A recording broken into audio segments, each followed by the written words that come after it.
apresentando versículos bíblicos que sustentam e que apoiam aquilo que pretendo transmitir através da pregação. Então, por favor, fique com a Bíblia aberta. Se você, eu não sei, aqui pega vivo, oi ou o quê? Tá pegando nada não, né? Vive claro, né? Por incrível que pareça, a ti não pega, né? Era para ser TIM com fronteiras, né? Não sem fronteiras. Então eu vou deixar uma dica boa aqui, ó. Você que tem um celular igual assim, meu assim e tal, né? Dá para acessar o WhatsApp e tal, Facebook. Aí você tem a Bíblia no celular, verdade? Não fica vacilando na hora do culto. Porque assim que o dedinho que você faz assim, você já passa para a página do Facebook, aí fica de cabeça baixa, fingindo que está lendo a Bíblia, mas está olhando as coisas da vida, né? Então, não vacila não, entendeu? Se quer usar a Bíblia no celular, fica na Bíblia, tá bom? Não deixa, não perde a bênção não fica... É um tempo de crescermos no conhecimento de Deus. Então, se você tem a Bíblia no celular, vigia, viu, crente? Vigia na terra, pelo amor de Deus, para tu ser abençoado. Então, abra sua Bíblia, ou a Bíblia eletrônica aí no Evangelho de Mateus, capítulo 1, versículo 21. E como disse, faremos a leitura de vários versículos, e eu peço que os irmãos acompanhem a leitura. E eu vou solicitar que aquele que achar primeiro, leia a palavra de Deus, para que assim todos participemos. Evangelho de Mateus, capítulo 1, versículo 21, a Bíblia nos diz assim: ela dará à luz a um filho, e lhe porás o nome de Jesus, porque ele salvará o seu povo dos pecados deles. Leiamos todos juntos, 1, 2, 3.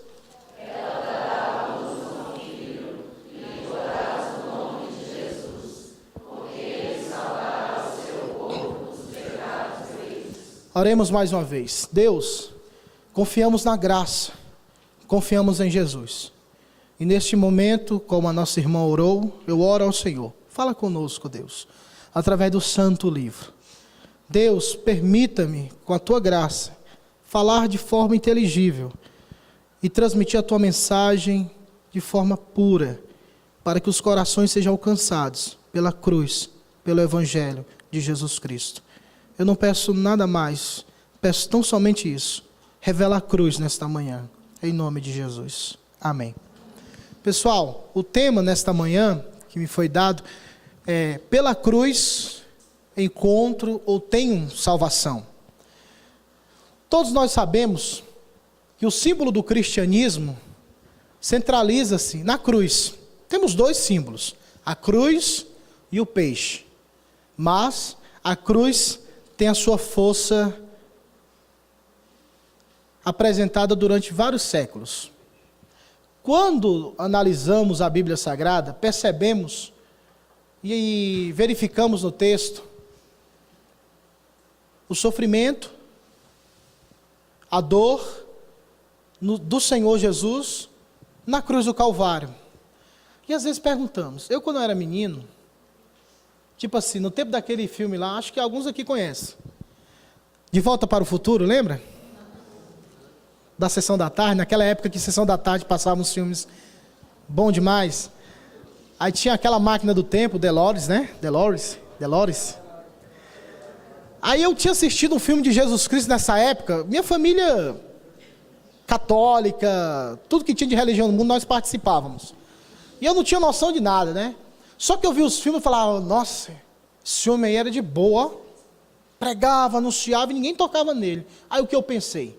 Rapaz, se eu tivesse uma máquina do tempo, eu voltaria, salvaria Jesus Cristo e o traria para o século 20 para pregar a paz, que o negócio estava mal. Naquela época, né, década de 90, imagine hoje.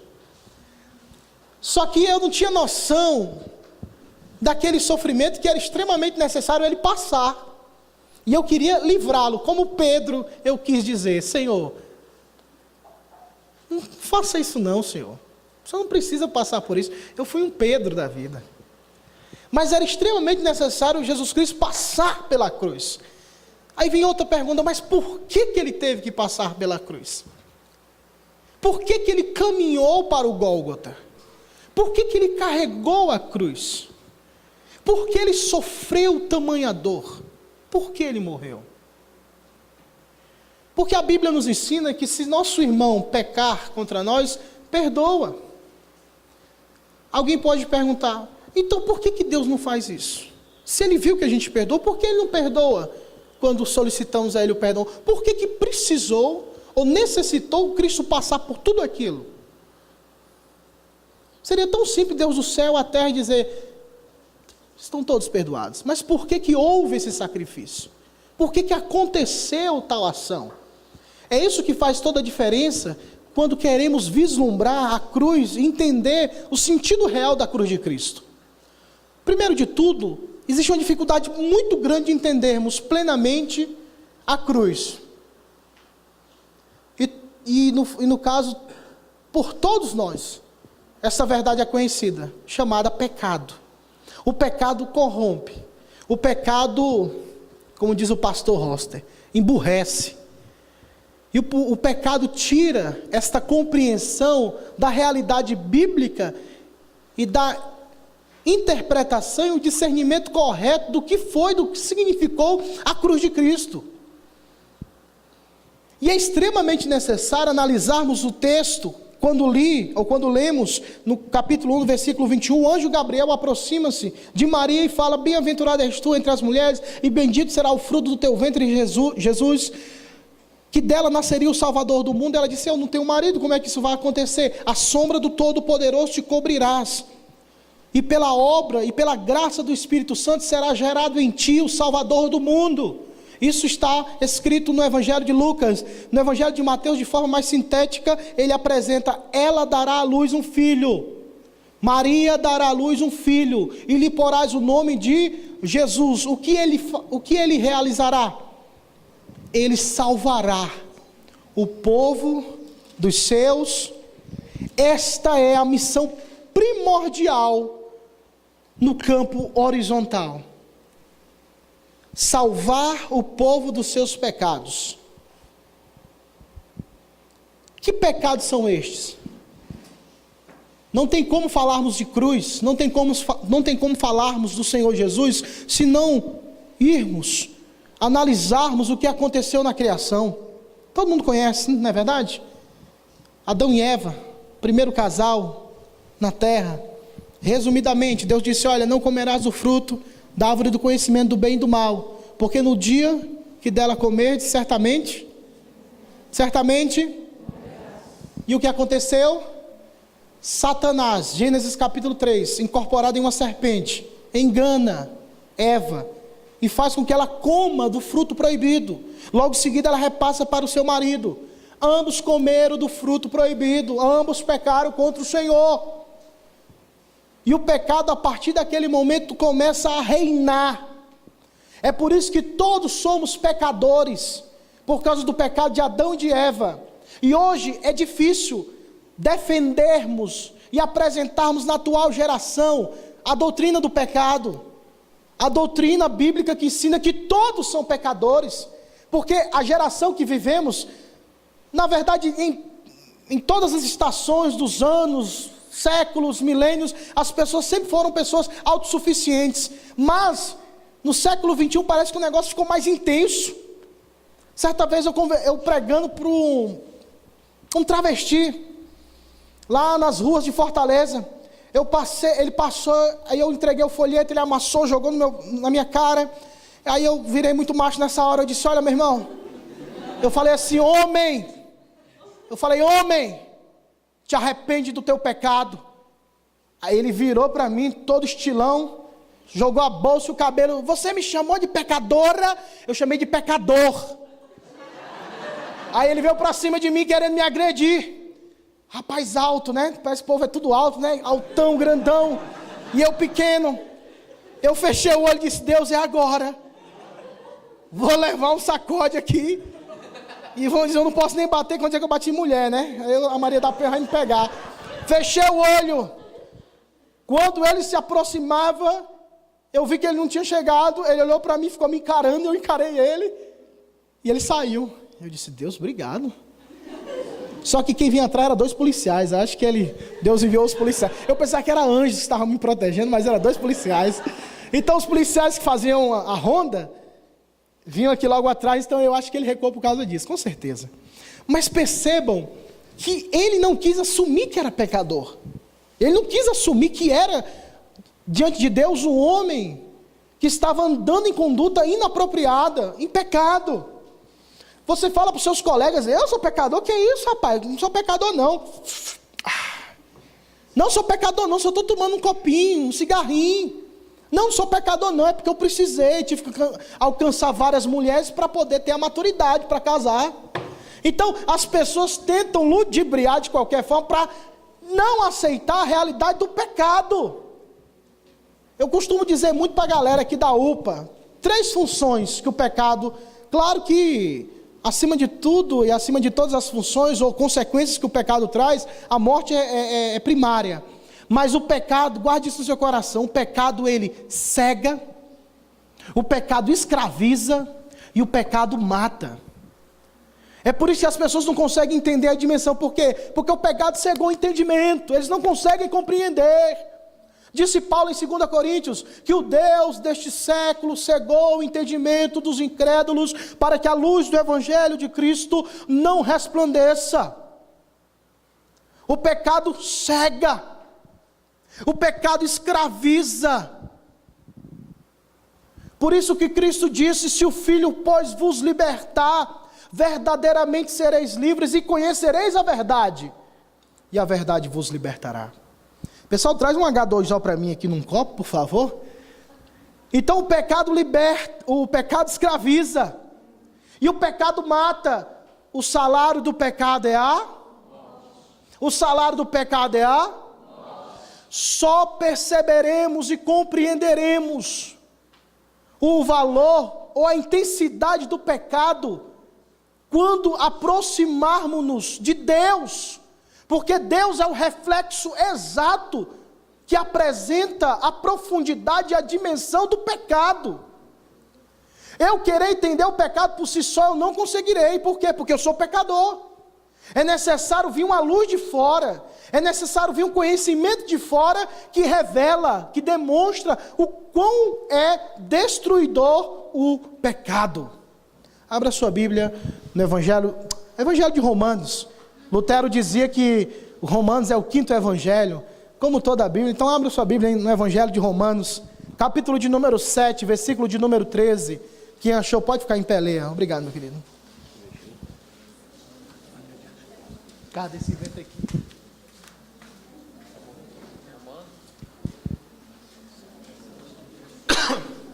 Romanos 7,13, quem achou fique em pé e leia, por favor. Acaso o bom se tornou em morte? De modo nenhum, pelo contrário, foi dado para revelar-se como pecado, por meio de uma coisa boa, causou-me a morte, a fim de que, pelo mandamento, se mostrasse sobremaneira maligno. Eu gosto dessa expressão que Paulo usa, para que o pecado se mostrasse sobremaneira maligno. O pecado tem na sua essência seu aspecto maligno, destruidor. Por quê? Porque como Adão e Eva, ele rompe, ele quebra, ele destrói a comunhão que emana de Deus. Porque Deus é santo e ele não pode comungar com o pecado. E o que foi que aconteceu com Adão e Eva quando eles pecaram? Eles perceberam que estavam sem roupa, nus, e se envergonharam. Deus os expulsou do jardim, porque a santidade de Deus não permitia a presença do pecado diante dele, e Deus no ato de misericórdia expulsou a criação. Este expulsar é uma demonstração do amor de Deus. Por quê? Porque a criação poderia ter sido exterminada naquele momento, mas uma palavra foi dada àquele casal. Gênesis capítulo 3, versículo 15. Leia, por favor, alguém. Gênesis 3, 15.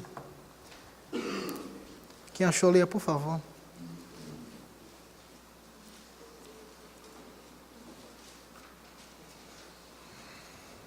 Porém, inimizade entre ti e a mulher, entre a tua descendência e o seu descendente. Este te ferirá a cabeça e tu lhe ferirás o calcanhar. Todos, missiólogos eles afirmam ser aqui o proto-evangelho. Ou seja, a apresentação do evangelho de forma clara, as boas novas. Deus estava falando, olha, vai nascer um, da semente desta mulher, parafraseando, e este esmagará a cabeça da serpente, ou seja, o império do mal.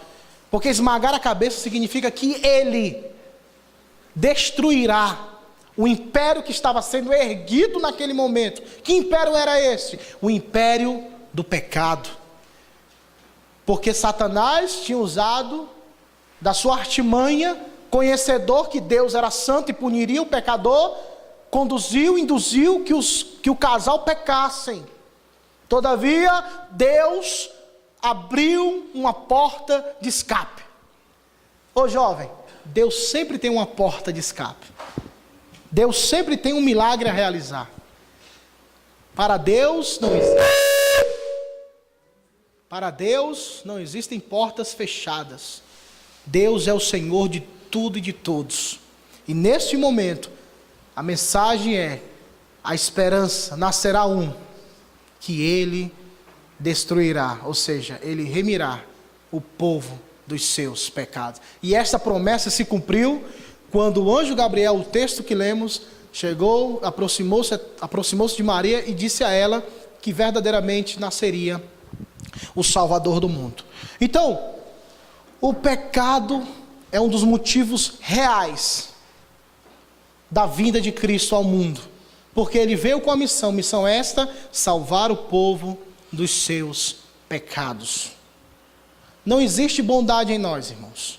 Não existe inclinação. Não existe direcionamento que possa emanar dos nossos corações, que nos conduzirá, ou que possa conduzir a cada um de nós para o caminho da salvação. Se não fosse o Senhor Jesus Cristo, estaríamos totalmente perdidos. Porque o pecado destruiu, o pecado devastou, o pecado destruiu completamente nossa comunhão com Deus. E tudo que fizermos, ou venhamos a fazer, verdadeiramente, não fará diferença nenhuma diante de Deus.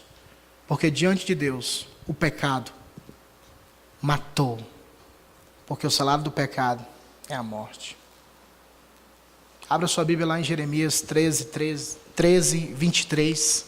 Um versículo que eu gosto muito, pela simplicidade e a profundidade que o profeta Jeremias trata sobre o pecado, sobre a natureza pecaminosa.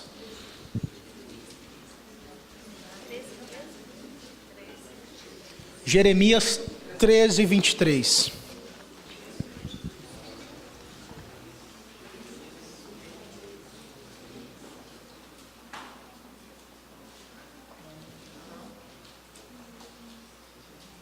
Quem achou pode ler.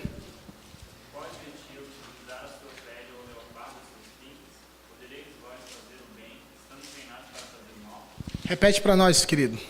Pode mentir, mudar a sua pele ou leopardo as suas espinhos? Podereis vós fazer o bem, estando treinados para fazer o mal? O pecado gerou isso em nossos corações, em nossas vidas. E para resumir, Romanos 3, 23.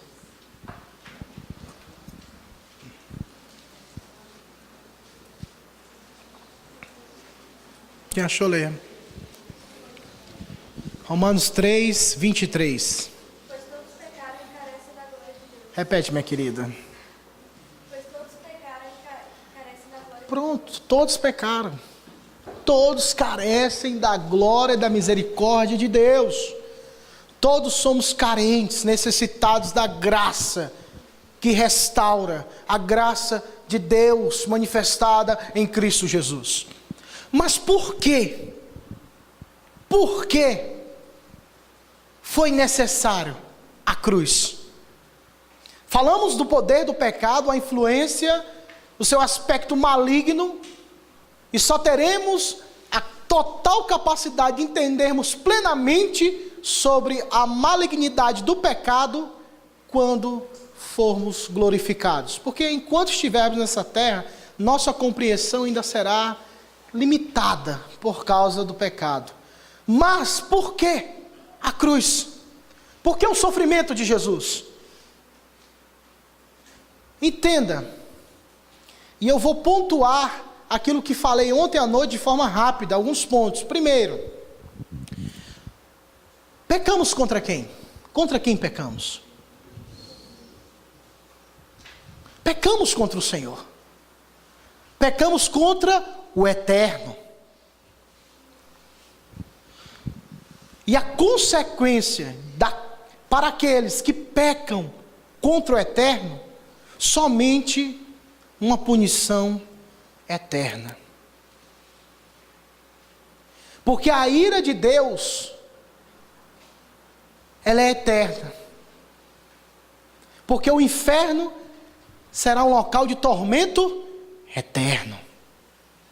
Quando o pai e mãe batiam, lembra quando o pai e mãe batiam? Não sei se você já apanhou. Só parava de bater na hora que a raiva passasse, lembra? Na hora que a raiva passou, parou. Agora tá bom. Vem cá, senta no meu colo e me diga que me ama.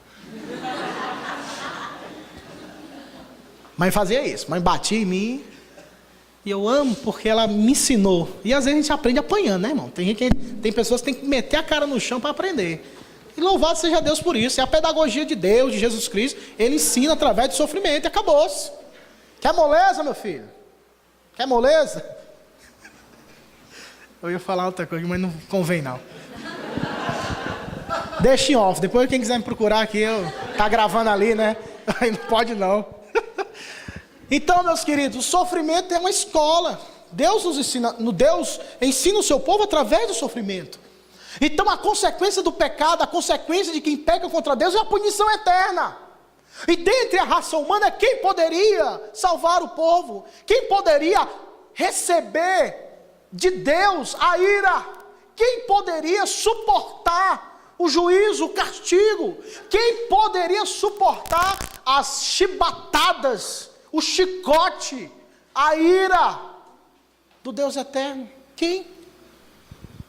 É por isso que Anselmo, teólogo do século XI, ele escreveu um livro sobre por que Deus se fez homem. E ele responde esses questionamentos, porque verdadeiramente, quem pecou no início? Adão. Adão era o quê, irmãos? Adão era o representante da raça humana. É por isso que todos são pecadores, porque ele era o cabeça federativo. E então era necessário outro representante, porque o primeiro falhou.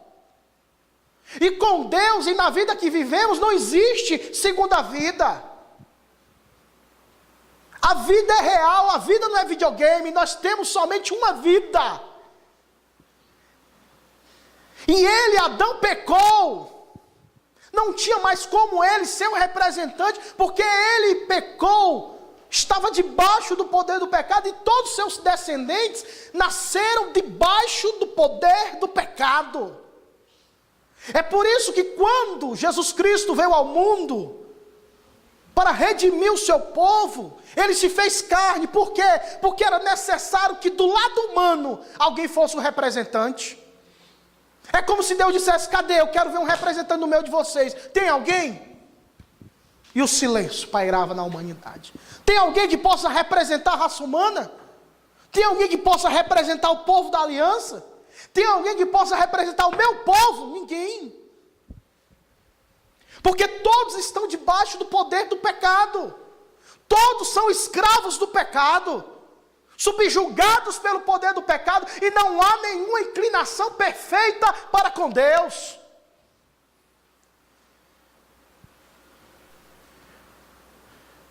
Mas no conselho da Santíssima Trindade, Pai, Filho e Espírito Santo arquiteta o plano da salvação.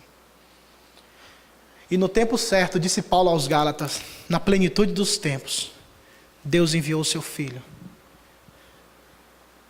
Deus se fez homem. Deus se fez carne em Cristo, para representar o lado frágil, o lado do povo de Deus. Por isso é que nós acreditamos que Ele era Deus e que Ele era homem. Mas não era um homem pecador, porque Ele não nasceu debaixo do poder do pecado. Ele nasceu não pela semente humana, mas Ele nasceu pela semente divina. A semente de Deus foi plantada em Maria, e nela foi gerado o Salvador, não pelos atributos e pelas qualidades intrínsecas do ser humano, mas pelo poder do Espírito Santo. É por isso que ele verdadeiramente pode ser o nosso representante. E ele veio com essa missão de representar o povo para providenciar a salvação. E outra coisa que eu matutava muito quando eu era menino, eu falava: Deus, por que Jesus Cristo viveu aproximadamente 33 anos, teve esses momentos e tal, por que não foi direto para a cruz, se verdadeiramente era necessária a cruz? Por que ele viveu?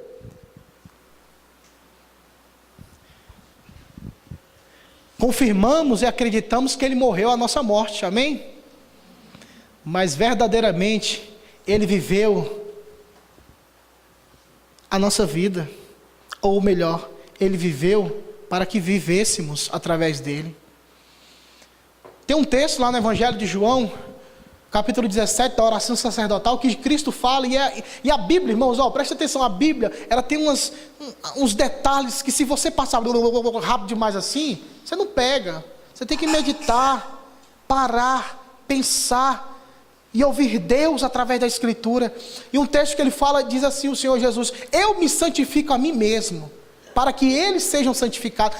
Por que ele precisava se santificar? Ele já era santo, mas ele se santificou para possibilitar a nossa santificação. Ele viveu a vida de obediência para que a obediência que ele prestou a Deus não fosse aplicada a ele como salvação, mas que ele aplicasse a outro. É por isso que o texto fala: todo aquele que nele crê não será condenado. Porque a vida de obediência de Jesus Cristo é transferida para aquele que crê, para aquele que se despoja da sua indumentária e diz: olha, eu não consigo, eu confio em ti, então faz por mim o que eu não posso fazer. É por isso que ele viveu a vida, é por isso que ele andou, perdoou, peregrinou, fez todas essas maravilhas para possibilitar assim diante de Deus uma vida de obediência.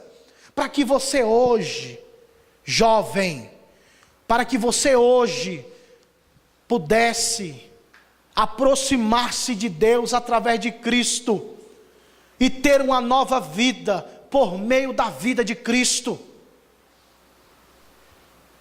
Mas caminhemos. Falamos do pecado, falamos da ira eterna de Deus. Vamos caminhar. Jesus viveu. Aproxima-se o momento da cruz, da crucificação. Jesus está no Getsêmani, em agonia, orando, pedindo ao Pai a sua misericórdia. E um dos textos mal compreendidos, e quem defende a teoria, o erro, o engano de que Jesus Cristo não era Deus, usa esse texto como figura ou como pináculo para o ensinamento errôneo de que Jesus Cristo não é Deus. Quando Jesus Cristo fala assim: Pai, se possível for, passa de mim esse cálice, todavia não faça a minha vontade, mas a tua. Aí o pessoal fala assim: poxa, mas se ele fosse Deus, verdadeiramente ele saberia. Ele não estava sabendo, parece que ele estava pedindo algo que ele não sabia. E se ele é Deus, ele conhece todas as coisas. Não é verdade, irmãos? Se você falou amém, você está errado, viu? Eu vi gente passando a cabeça aí. Isso é o maior sinal que o povo está prestando atenção muito, né? Meus irmãos, a força do pecado é algo devastador. No relacionamento da Santíssima Trindade nunca houve inimizade.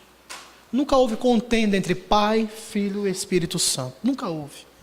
O relacionamento entre o Pai, o Filho e o Espírito Santo sempre foi um relacionamento de amor, de harmonia, de graça, de perfeição. Mas em um determinado momento na história, o pecado entrou no mundo. E era necessário alguém suportar esta ira. Era necessário alguém sofrer por amor para salvar os pobres pecadores.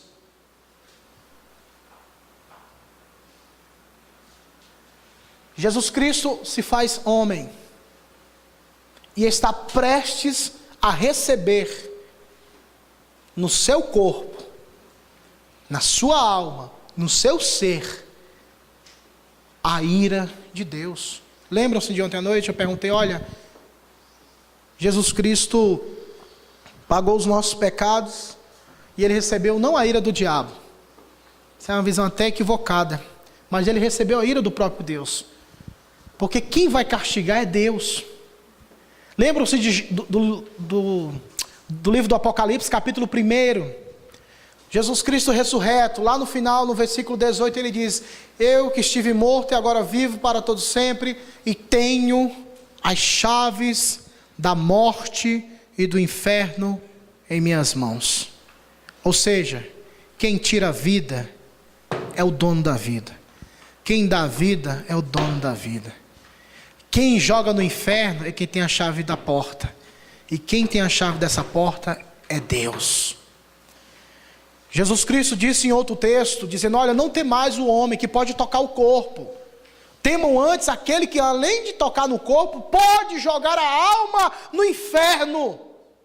Quem lança no inferno, quem condena, quem sentencia é Deus. Quem pune é Deus. O que estará no inferno? A ira de Deus ou a ira do diabo? A ira de Deus. E para salvar o seu povo, Deus separou entre a humanidade, a raça humana, o seu povo, e disse, olha, por este povo, por esta nação, este reino de sacerdotes, você receberá a minha ira. E foi o que aconteceu. É por isso que ele falou, Pai, se possível, passa de mim este cálice. Cálice na Bíblia sempre tem a conotação de ira. Lembram-se, você que lê a Bíblia, claro, né? Livro do Apocalipse, o que é que tem lá? As 7 taças, ou 7 cálices da ira de Deus, 7 selos, 7 trombetas, e nessa tríade de 7 taças, 7 selos e 7 trombetas, a mais intensa, a mais dolorosa, é quando é derramada os cálices, cada um derramando a ira de Deus sobre a humanidade. E naquele momento Jesus, passa de mim esse cálice, era o cálice da ira de Deus que seria derramado em Cristo. Seria totalmente derramado em Cristo. Todos os pecados do seu povo seriam pagos por nosso Senhor e Salvador Jesus Cristo.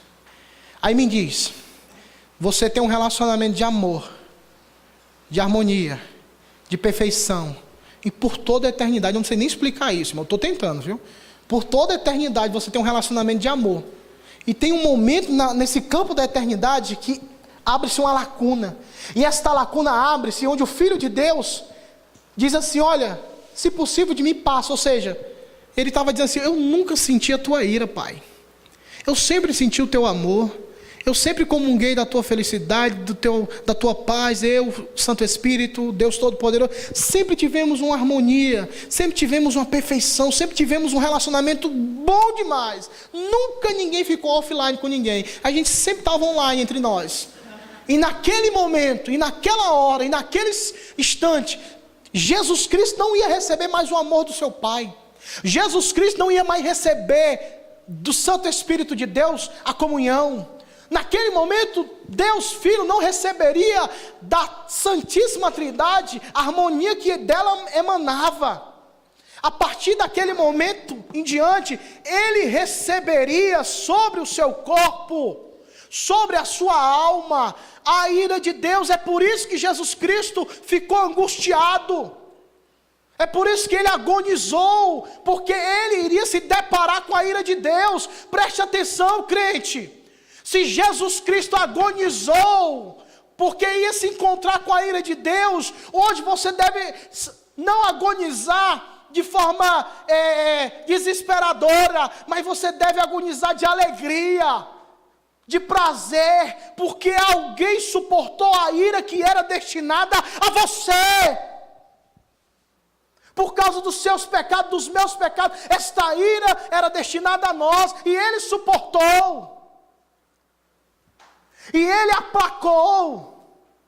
É por isso que ao caminhar para a cruz, ele foi silenciosamente. E quando a gente analisa o caminho da cruz, a gente fica louco, porque, meu Deus, ele poderia ter suportado, ele poderia não ter passado por tudo aquilo, mas ele quis passar. E por que ele passou? Porque Deus amou o mundo de tal maneira. Quando Pedro corta a orelha do servo do sumo sacerdote, ele diz: Pedro, guarda essa faca, pega a orelha que foi cortada, faz a primeira cirurgia plástica, sem cobrar nada, melhor que o Dr. Hollywood, colocou a orelha do rapaz lá e disse: Pedro, guarda essa faca, rapaz, porque se eu quisesse, eu rogaria ao Pai, pelos anjos, pela legião de anjos, e eu acabaria com tudo agora, Pedro. Numa versão bem cearense, Jesus diria: deixa de ser besta, rapaz. Eu sou cabra macho, rapaz, eu vou até o fim. Eu fui criado, foi com mocotó, e eu não tenho medo disso não, eu vou até o fim. Por quê? Porque ele tinha um objetivo, ele tinha uma missão. Nada iria atrapalhar o caminhar de Jesus Cristo para a cruz. E eu me atrevo a dizer, irmãos, que na mente do Eterno, todos nós estávamos lá. Na mente do Eterno, nós estávamos com Ele. Lá em João 17 diz que eu não oro somente por estes, mas por aqueles que hão de crer em mim, por intermédio da Tua palavra. Ao caminho do Gólgota, ao caminho do Calvário, Deus, em Jesus Cristo, lembrou de você. E você tem lembrado dele? Quando chega diante de Pôncio Pilatos, a última instância, poderia ser revogada a pena.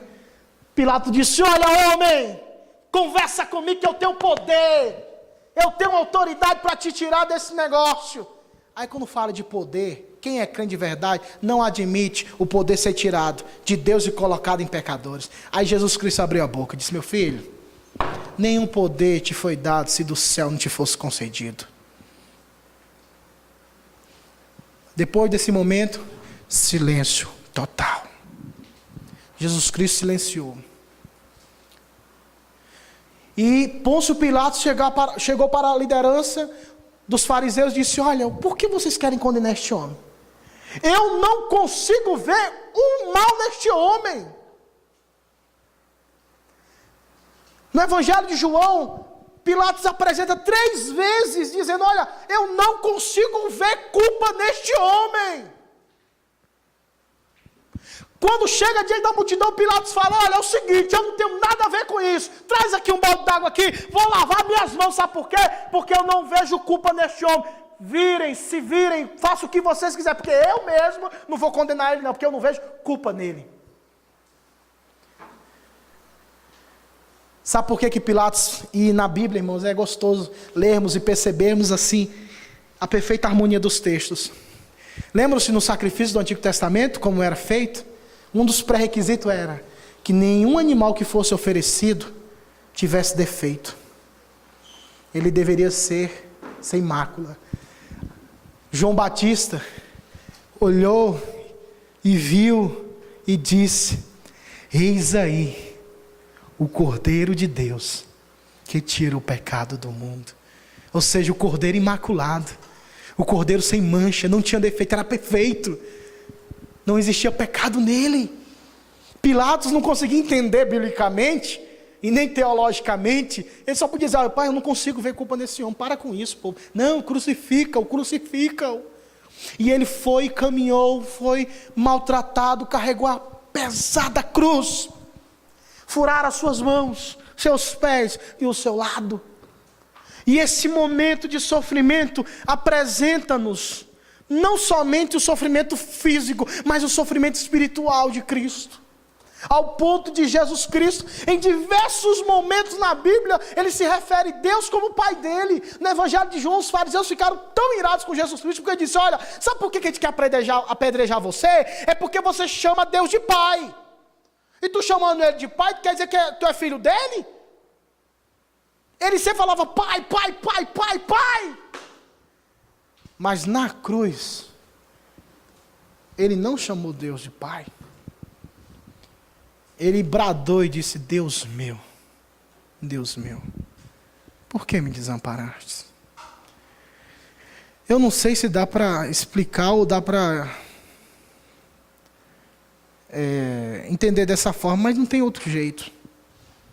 No livro do profeta Malaquias está escrito que Deus é tão puro de olhos que não pode contemplar a iniquidade.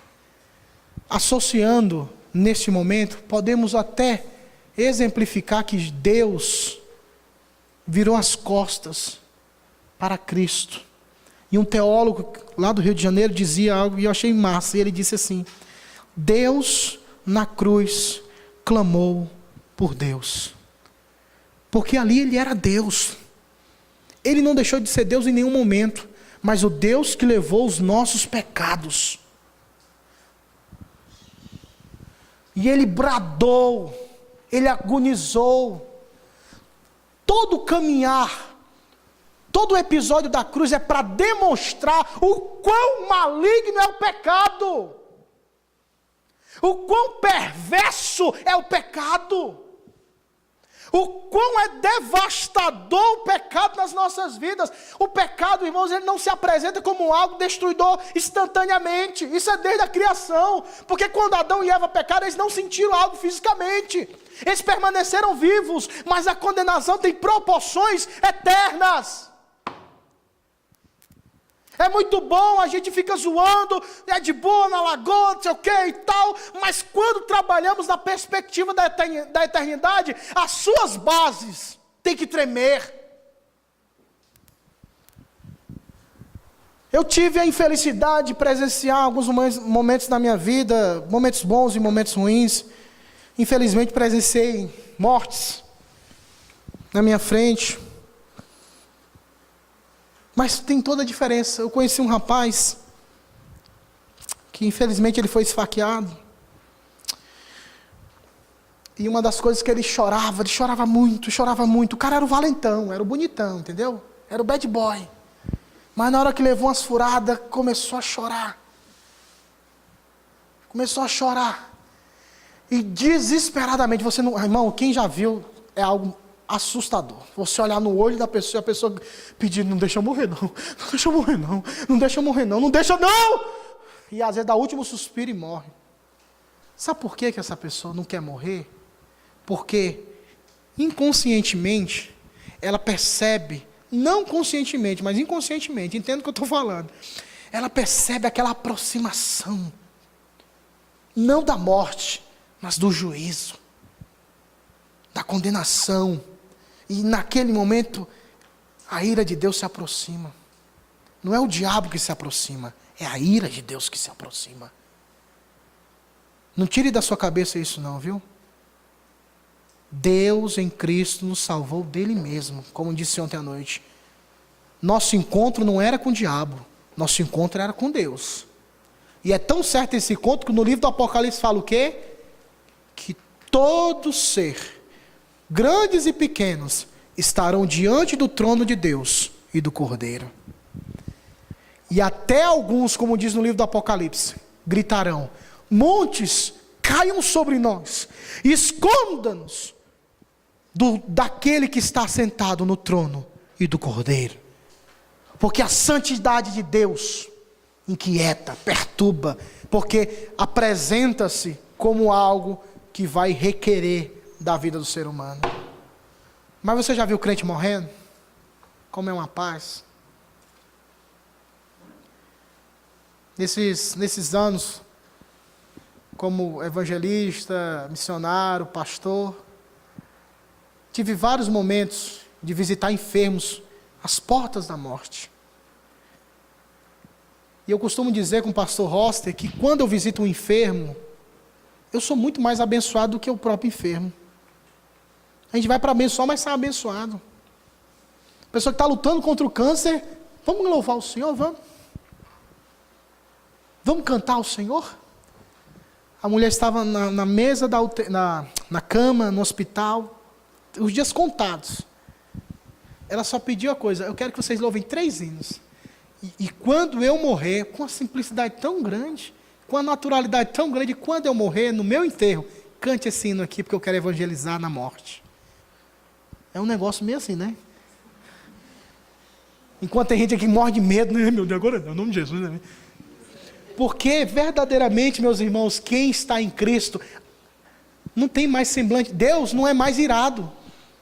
E eu me atrevo a dizer que Deus jamais, isso aqui eu vou comprar briga com muita gente, mas Deus jamais, com os eleitos, Deus jamais estará com o semblante irado. Por quê? Porque toda a ira foi derramada em Cristo. E agora, para com os eleitos, para com aqueles que creem em Cristo e foram salvos pela cruz, só existe algo que emana de Deus. O que é? Amor. Aí você quer dizer, pastor, que Deus não pune os crentes? Pune, mas como pai, como diz lá em Hebreus. Como pai, ele açoita. Sua mãe já bateu em você, não bateu, né? Lembra aquela mãozada boa que você levou? Aquela cinturãozada ardente no espinhaço? Ou aquele puxão de cabelo, né? Lá em casa tem umas fases diferentes, eu achei muito engraçado. Tem uma fase que mãe batia em mim, né? Era bota a mão aqui, né? Era chinelada, plá, plá, plá, plá. Aí depois passou, era nas pernas, plá, plá, plá, plá. Aí depois onde pegasse, derrubava, viu? Mas é como eu quero ilustrar para vocês. Eu amo a minha mãe, ela me ama muito, liga toda semana. Aí começa a chorar e eu choro e não dá certo. Mas eu digo isso porque eu aprendi através como diz mãe, da pisa, uma pisa.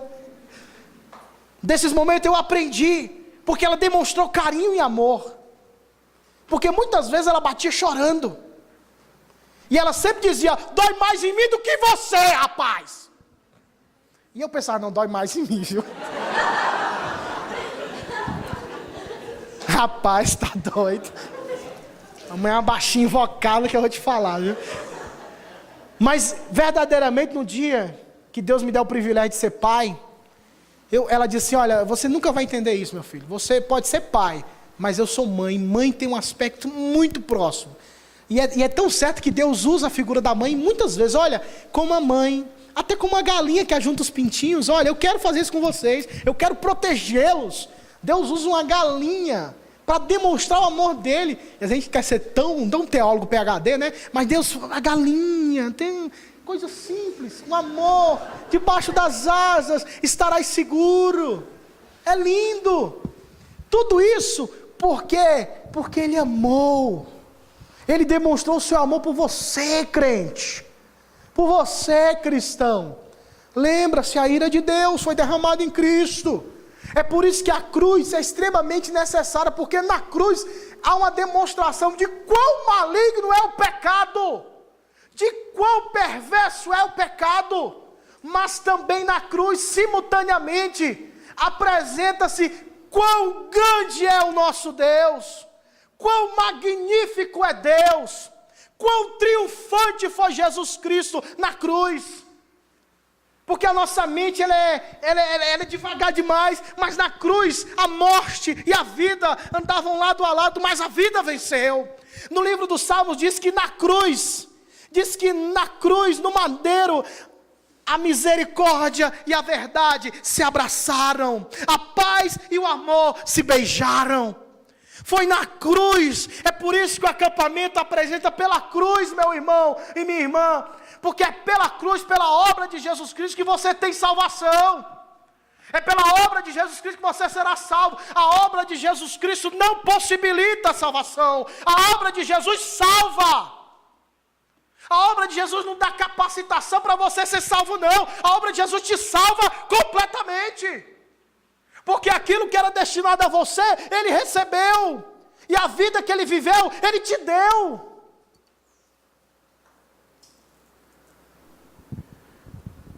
E depois de 3 dias, o que foi que aconteceu?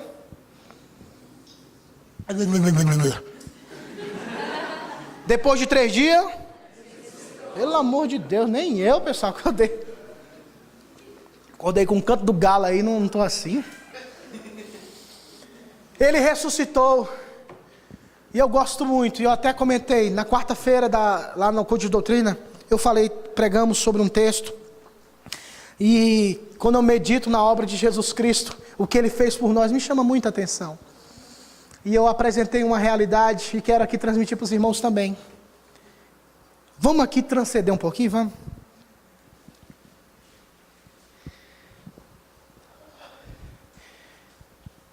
Jesus Cristo, quando ressuscitou, ele apareceu para os 11, os discípulos.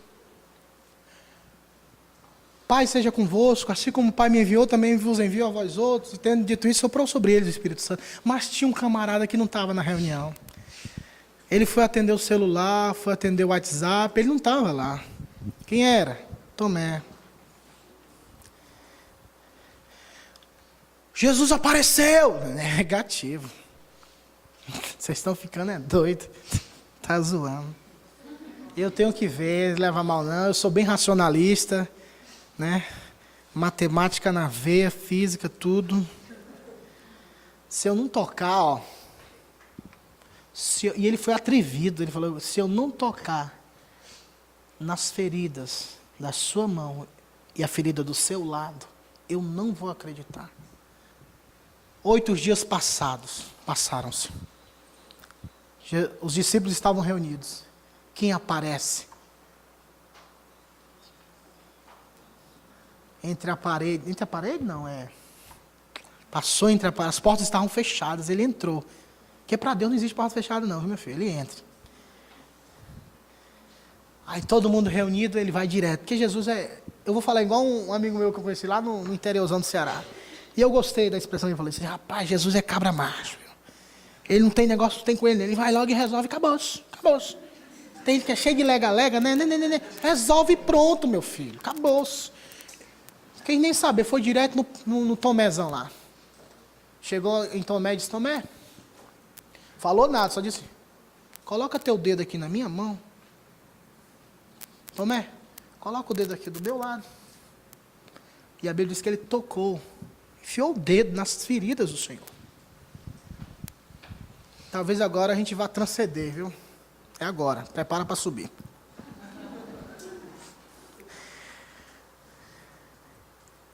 Lembram-se que, e eu não vou, assim, eu tenho uma resposta, mas quando eu morrer eu vou escrever o livro, tá bom? Que pelo menos se quebrar alguma coisa aí, vocês ficam aí depois. Porque depois de escrever, tem certos assuntos que você escreve depois que morre. O que foi que eu falei sobre a ira de Deus? Somente uma punição eterna para aplacar a ira do eterno. Amém? Todo mundo concorda? Tem alguém contra? Tá, concorda. O que foi que Jesus Cristo recebeu na cruz? A ira do eterno. Jesus Cristo tinha ressuscitado, não é verdade?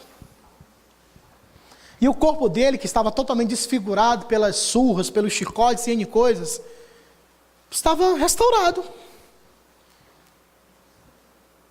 Mas as feridas nas mãos e no lado permaneceram. Tem uma passagem no livro do profeta Zacarias que diz assim: alguém chega para o cordeiro, tipificando Jesus Cristo, dizendo assim: que feridas são estas? E ele responde: estas feridas foram feitas na casa dos meus irmãos. Apresentando que ele seria ferido por amor aos seus irmãos. Se Jesus Cristo ressuscitou, por que essas feridas permaneceram, hein? Por que essa marca ainda permanece?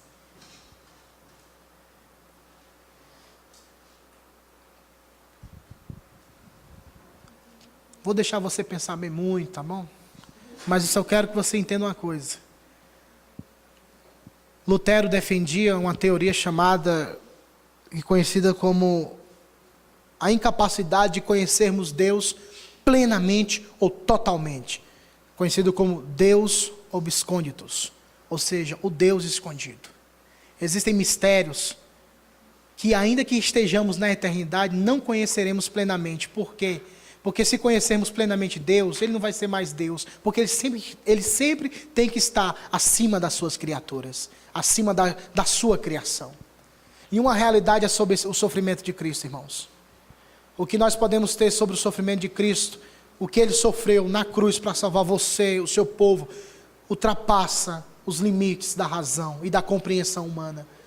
E nem a eternidade toda será suficiente para entendermos plenamente o que aconteceu naquela cruz. Porque a santidade de Deus foi ofendida por causa dos nossos pecados. E somente pela cruz alcançamos salvação. Falamos do pecado. Falamos da santidade de Deus, da ira de Deus. Falamos da encarnação de Jesus Cristo. Falamos do caminho do Calvário. E falamos da cruz e da ressurreição. E eu te pergunto, tu és salvo? Eu te pergunto, você foi salvo? Você foi salva pela cruz de Cristo? Eu não quero definição técnica. Eu não quero uma exposição fria, gélida. Eu quero que você diga verdadeiramente, não sobre a salvação, mas diga, eu fui salvo. Porque eu não estou afim de fazer propaganda minha aqui não. Meu interesse é a tua alma. A missão do pregador é alcançar a alma. E a minha missão nesta manhã é saber, você é salvo. Cristo te salvou. A cruz mudou a sua história, a sua vida, ou você permanece do mesmo jeito? A sua vida é do mesmo jeito, cheia de pecado. Não, mas eu sou muito não, deixa de ser bobão, porque para morrer basta estar vivo, rapaz. Cristo me salvou com 17 anos. Eu me arrependo, por que não foi antes? Mas Deus sabe todas as coisas. Mas hoje eu não entendo, não compreendo, irmãos. Claro que eu compreendo, né? Porque é o pecado. Mas eu não entendo a grandiosidade, o aspecto maravilhoso de Jesus Cristo, a palavra de Deus, e as pessoas ainda permanecem no pecado. E se você é salvo, se você não é salvo, arrependa-se dos seus pecados. Olhe para a cruz, olhe para Deus e olhe para os seus pecados e peça perdão a Deus. Diz, Deus, muda a minha vida, transforma a minha história, salva-me do inferno, salva-me da ira do Deus Todo-Poderoso, porque se você não estiver em Cristo, Deus te espera. Está escrito no livro do profeta Oséias, prepara-te, ó Israel, para encontrares com teu Deus. E essa preparação não é preparação amorosa não, vou prestar contas, vai ter um encontro, nós vamos nos encontrar, vai ser frente a frente, ninguém vai correr, pode correr, mas não vai se esconder. E aí, você se encontrou com Deus em Cristo, ou quer se encontrar com Deus naquele dia fora de Cristo? E aí? Sua alma foi redimida, sua alma foi salva, sua alma foi transformada, você tem o novo nascimento operado pelo Espírito de Deus na sua vida. Você pode dizer, minha vida antes de Cristo, minha vida hoje, depois de Cristo. Eu não estou falando de perfeição, eu estou falando de uma vida transformada que deseja, anela, pulsa por Jesus Cristo. Me dói galera, me dói. E eu sou assim desde que nasci na fé, desde que Jesus Cristo me salvou. Me dói ver crente animado com coisas do mundo, mas com as coisas de Deus, com a cruz, não são animados, não tem aquele prazer, aquela devoção, aquela alegria, não tem. Eu brinco, sou um cara de boa, principalmente os adolescentes sabem muito bem disso, mas na hora de adorar, na hora de buscar, eu também sou. Paulo disse isso, olha, antigamente vocês apresentavam o corpo de vocês para o pecado, mas agora, se são salvos, apresentem o corpo para Deus. Aí você fala, eu sou salvo, irmão, já sou salvo, eu sou terceira, quinta geração de presbiteriano. Eu lá quero saber se você é presbiteriano, assembleiano, se eu quero saber se você é salvo. Eu quero saber se o seu coração foi regenerado. Eu não quero saber se você tem carteirinha. Eu não quero saber se você é oficial. Eu quero saber se você foi salvo. Jesus Cristo te salvou, crente? Se não, se arrependa. Mas se você é salvo, viva para Deus. Viva para o Senhor. Brinque, se divirta, mas viva para Deus. Ser crente é uma bênção. É alegria. Viva para Deus. Teve um episódio na minha vida que machucou muito meu coração, mas também me alertou. Aqui, por aqui mesmo, setor de Chácaras do Gama. Eu visitei a base da Jocum DF, e eu tinha uns conhecidos que estavam fazendo um curso de missões urbanas, e toda semana eu ia visitá-los. Carlos Henrique conhece o Felipe lá de Sapezal. E eu cheguei... Aí ele falou assim, eles me chamavam de Ceará, né? Ceará, vem cá, diz aí, filho. Rapaz, sabe quem foi que eu vi agora? Eu quem? O pai. Quem é esse? O doido que disse que é Jesus Cristo. Eu disse, onde é que ele está? Achar a cara dele é bem aqui do lado da Jocum. Eu não acredito não. Eu vou lá também. O Henrique Cristo. O pai. Aquele doido lá que disse que é Jesus Cristo. Rapaz, eu não sei não, mas esse Jesus Cristo é fraco demais, né? Porque a casa tem um muro alto, assim, quase de 8 metros, tem cerca elétrica, tem câmera. Eu falei, rapaz do céu, mas Jesus Cristo não tem proteção mesmo não, né? Se Jesus é fraco demais, não tem mais nem anjo para defender, mudou, foi tudo. Só que ele me falou, olha, tem que entrar calado, porque se descobrir que é crente, eles expulsam. Eles não querem nem conversa, porque já chegou muito crente doido aqui gritando, é o demônio e tal, então eles não têm diálogo, né? Porque tem uns, apesar que estão falando a verdade, mas deveriam falar de outra forma. Aí eu entrei, é um rapazão alto, barbudo, todo de azul, túnica azulzona. Aí eu disse, boa tarde e tal. Eu queria conhecer e tal. Ele disse, o que é que você quer? Não, eu queria conhecer. Ele disse que o Henrique mora aqui e tal. Queria falar com ele. Ele disse, olha, ele está ocupado agora, mas você pode entrar ali, tem tipo uma sala, uma recepçãozinha aqui, aí tem a foto zona feia dele lá, bem grandona, vários livros, a história dele, pelo Chile, pelo Paraná, e N coisas. Aí chegou uma mulher muito abusada, bicha nojenta, chegou assim, o que vocês querem e tal? O que vocês querem? Eu falei, uai, eu tô entrando para conhecer, uai, não posso entrar não? Aí ela disse, não, porque o Henrique é muito ocupado, o Henrique tá num momento de meditação, não sei o quê. Não, calma, eu só quero conhecer como é aqui o trabalho de vocês, entendeu? Eu sou do Ceará, estou aqui pela primeira vez, entendeu? Fiz uma viagem, tá, aquela coisa toda, vindo do Ceará, da Europa e tal. Isso é brincadeira, falei agora, viu? Aí ela sentou, explicou, aí chegou, irmão, chegou uma moça de 23 anos de idade. Aí eu acabei nessa hora. A nojenta lá, nem papo, né? Quando a menina de 23 anos entrou, irmãos. Boa tarde. Sejam bem-vindos à casa do Henrique Cristo. Desse jeito. Sente, eu vou contar a história do Henrique. Tava eu, o Felipe e mais 2 irmãos, a namorada, que hoje é a esposa dele, e mais uma pessoa da Jocum. E ela explicando, falando, e eu chorando.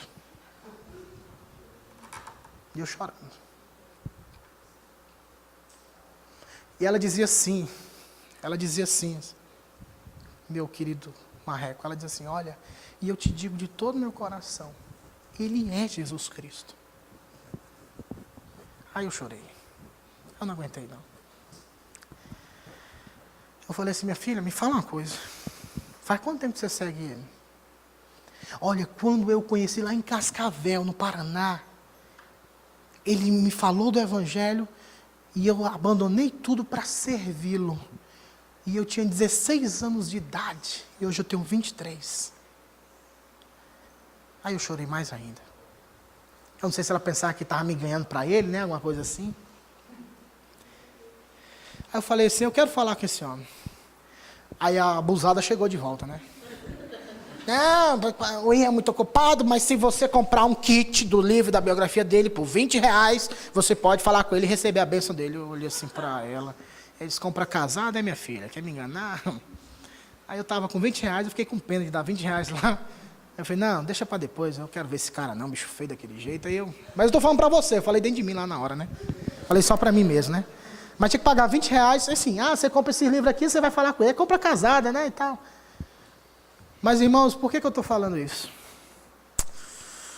Irmãos, eu fiquei tão assim, abismado, a disponibilidade daquela menina de entregar a vida dela a um filho do inferno, a um instrumento do diabo, porque ele é um instrumento do diabo, porque ele diz ser Jesus Cristo. Isso é loucura ao quadrado. Isso é loucura. E ela, com apenas 16 anos de idade, largou tudo para servir e andar com um louco. E a disponibilidade, a precisão de falar, de comunicar, a alegria, aquela coisa toda, para defender um falso profeta, me fez tremer nas bases. E eu digo para você, jovem, uma moça para servir, para entregar a sua vida a uma pessoa que conduzirá ao inferno, tem toda essa precisão. Por que você que diz que conhece Bíblia, diz que conhece Jesus, diz que conhece não sei o que, não sei o que, não sei o que, não tem a capacidade de viver um pouco mais intensamente pela cruz? Eu me refiro e me reporto agora aos crentes, aqueles aqui nesta manhã, que dizem que são crentes. Não dá para viver um evangelho, uma vida cristã, onde de segunda a sábado você é o forasteiro da humanidade e domingo paga de crente na igreja, galera. Não dá. Não dá para você dizer que a sua língua louva ao Senhor, mas nos bastidores fala, difama, mente, peca. Você nasceu de novo ou não? Não adianta você dizer que a sua mente é do Senhor e a sua mente é abarrotada de carnalidades, de pecados, onde você aglomera essas iniquidades que mais cedo ou mais tarde vai explodir. Você nasceu de novo ou não? Essa menina entregou tudo para servir um ímpio. Você está conhecendo hoje Jesus Cristo, o verdadeiro Jesus Cristo. Qual é a sua resposta? Vai se render aos pés da cruz ou vai dar as costas e partir? Fiquemos de pé.